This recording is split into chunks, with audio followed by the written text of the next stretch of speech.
اسلام ایک مکمل اور جامع دین ہے۔ تمام مسلمانوں کو بہترین زندگی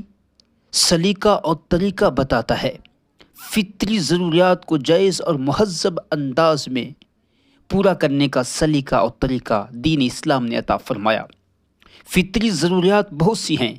ایک نکاح بھی ہے۔ نکاح کی خوبی بہت زیادہ ہے، نکاح کی جو خوبیاں ہیں، اس کی جو اہمیت ہے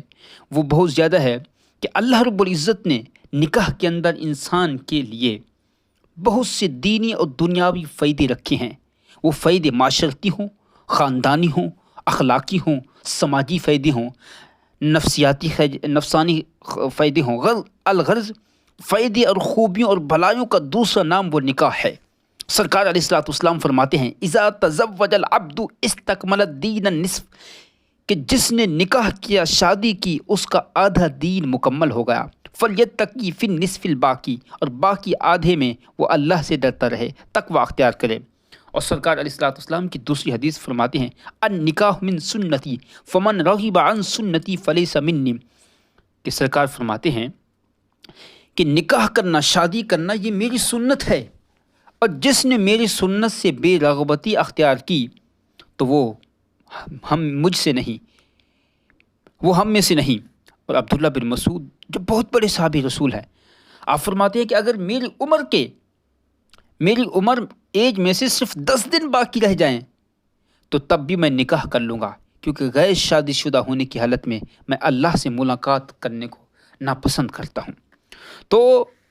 میں اگر یہ بات بیان کروں کہ دین اسلام نے جو ہمیں طریقہ دیا، جو میتھڈ دیا، وہ ایسی خوبی کا نام ہے کہ دنیا میں ان گنت مذاہب موجود ہیں، تقریباً تمام مذاہب والے شادی کی رسومات ادا کرتے ہیں، لیکن جو دین اسلام نے شادی کرنے کا اصول دیا ہے آج تک نہ کسی مذہب نے دیا ہے، نہ کوئی مذہب دے سکتا ہے۔ تو میں بات بیان کر رہا تھا کہ اللہ نے انسان کے اندر بہت سے دینی اور دنیاوی فائدے جو ہے وہ نکاح کے اندر رکھے ہیں، اور اللہ نے فرمایا هو الذی خلقکم من نفس واحدہ وجعل منها زوجہا لیسکن الیہا، کہ اللہ نے تمہارے لیے بیویاں بنائی تاکہ تم ان سے سکون حاصل کرو، اور فرمایا لقد کان لکم فی رسول اللہ اسوۃ حسنہ، کہ اللہ رب العزت نے رسول اللہ علیہ اللہ رب العزت نے فرمایا کہ رسول اللہ کی زندگی میں تمہارے لیے بہترین اسوہ حسنہ ہے۔ اللہ رب العزت کی بارگاہ میں دعا ہے